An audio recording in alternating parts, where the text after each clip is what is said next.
यहाँ मलखान की अंत्येष्टि हुई और वहां कन्नौज में ऊदल को दुस्वप्न आ रहे हैं, मन खिन्न हो रहा है। ढेवा ने जब कारण पूछा, ऊदल बोले, मेरे आंखों से ये अश्रु रुक ही नहीं रहे, मेरा हृदय भर भर के आ रहा है। ऐसा आभास हो रहा है जैसे कोई अपना ही हमें छोड़कर चला गया हो। तुम ही बताओ क्या हुआ है। तब ढेवा बोले, मुझे भी शुभ शकुन नहीं दिखाई दे रहे। झुंड के झुंड चील और गिद्ध महोबा की ओर उड़ते तो दिखाई देते हैं, लेकिन लौटते दिखाई नहीं देते।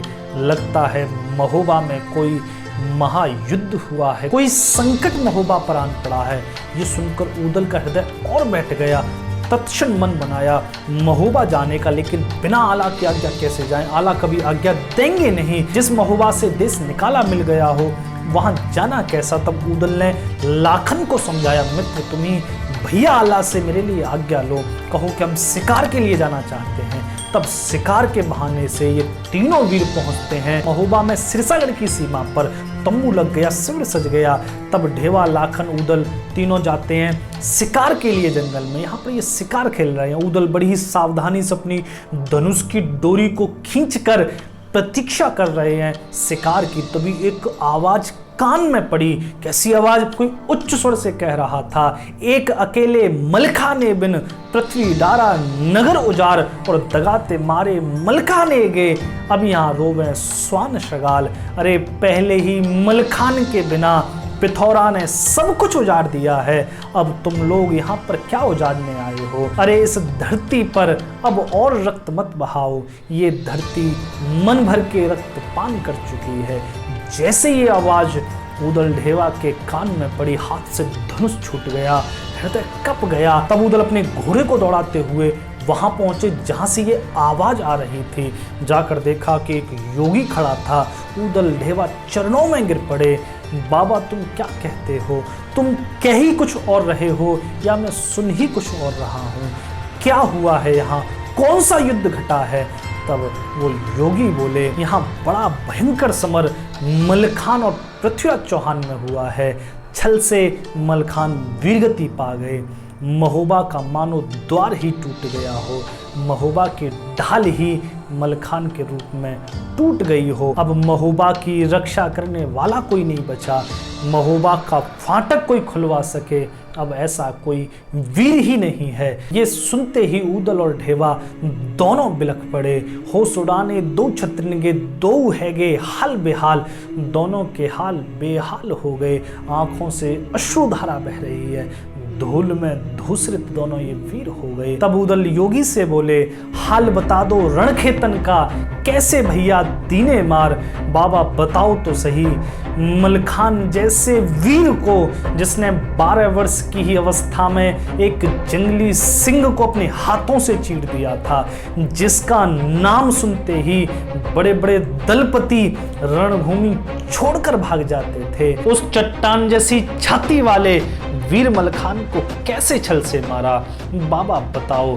तब वो योगी बोले, कई रोज तक लड़ा अकेला, कहा किले की पार बसाए, ऊदल ऊदल कर वीरन ने दीने अपने प्राण गंवाए। वो वीर अंत तक अकेला ही जूझता रहा, लेकिन छल से उसे वीरगति दे दी। अंत में ऊदल और आला का नाम लेकर वो उस धरती को छोड़कर चला गया। जैसे ऊदल ने ये सुना, बिलख पड़े। ऊदल ऊदल करता गया, मेरे जीने को धिक्कार, अरे मेरे जीने को धिक्कार है। तब वो योगी पूछने लगा, तुम इतना विलाप कर रहे हो, आंसू बहा रहे हो, तुम्हारा परिचय क्या है? तब योगी पूछने लगा, वीरन हाल देव बतलाए, नाम सुनत कन तुम मलखे को, काय रोए उठे तत्काल, या कुछ नाता है मलखे से, या वे भैया लगे तुम्हारा क्या संबंध है मलखान से जो तुम इतना विलाप कर रहे हो? तब ऊदल योगी से बोले, बाबा क्या बताऊं, मैं वही अभागा ऊदल हूं जो चैन से महलों में सोता रहा, और यहाँ मेरा भाई अकेला ही जूझता रहा रणभूमि में। मैं वही अभागा ऊदल हूं जो अपने भाई को अंतिम जल भी अर्पण नहीं कर सका। मैं वही अभागा ऊदल हूं, मैं वही अभागा ऊदल हूं जिसके भाई को वीरगति देने वाला आज भी जीवित है। मैं वही अभागा ऊदल हूं जिसका नाम लेते लेते मेरा भाई चला गया। मैं वही अभागा हूँ। जैसे उदल ने कहा, बिलख रहे थे उदल। तब योगी से निवेदन किया, बाबा वो जगह बताओ जहाँ पर मेरे भाई की अंत्येष्टि हुई है, मेरी भाभी जहाँ पर सती हुई हैं, वो जगह बताओ। तब योगी वहाँ ले गए जहाँ पर सती का चबूतरा बना हुआ था, जहाँ मलखान की अंत्येष्टि हुई थी।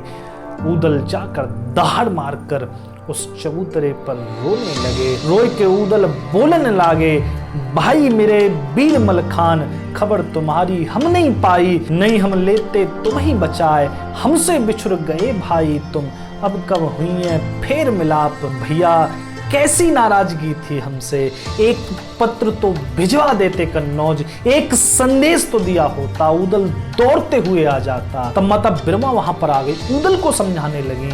बोली बिरमा तब उदलते, अब ना मिली है भाई तुम्हार, हे पुत्र अब तुम्हें अपना भाई मलखान कभी भी देखने को प्राप्त न होगा, लेकिन इन आंसुओं का अभी समय नहीं है, क्यों रोए तुम्हारे कछुना हुई हैं, अब महुबे को करो पयान, पृथ्वी घेरो नगर महोबा, राखो धर्म चंदेले क्यार, इन आंसुओं को बहाने का अब समय नहीं है पुत्र, वहां महोबा को पिथौरा ने घेर लिया है, इस महोबा की रक्षा का दायित्व अब तुम्हारा है।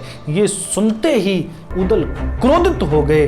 माँ कैसी बात करती हो, अरे उस महोबा से एक सैनिक सेनापति कोई भी मेरे भाई की रक्षा के लिए नहीं आया, मेरा भाई अंत तक अकेला जूझता रहा, और उस महोबा की रक्षा के लिए मैं जाऊं, मैं नहीं जाऊंगा। अरे थोड़ी दूर बसत चंदेले, ऊना तुमरी करी सहाय, पृथ्वी लूटे नगर महोबा, हम ना धरिए पांव अगार, पिथौरा चाहे नगर को लूट ले, चाहे महोबा को जलाकर भस्म कर दे, मैं अब न जाऊंगा रक्षा के लिए, मेरा भाई चला गया, मेरा संबंध ही क्या बचा है महोबा से, अब महोबा से मेरा कोई नाता नहीं है, मैं नहीं जाऊंगा। तब माता बिरमा क्रोधित हो गई, अरे कहा आए अब सिरसा में, नाक राख बटोरी आए, अरे पुत्र कैसी बात करते हो, फिर क्यों आए हो यहाँ पर अंत में राख बटोरने, अरे तुम्हारे भाई ने इसीलिए वीरगति नहीं पाई कि उसे कोई ऊंचा पद, कोई ऊंचा राज्य चाहिए था,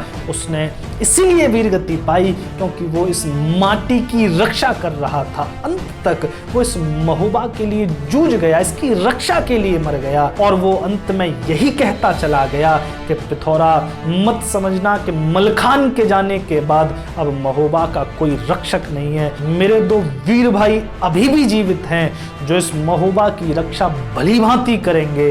तुम्हारा भाई कहते चला गया, अरे तुम अपने भाई की अंतिम इच्छा भी नहीं पूरी करोगे तो क्या करोगे, फिर क्यों रोते हो यहाँ पर आकर।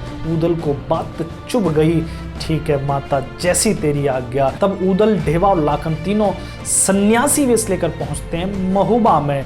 यहाँ पर आगे जो युद्ध होने वाला है वो कीरत सागर का युद्ध होने वाला है, अब उसकी चर्चा हम करते हैं।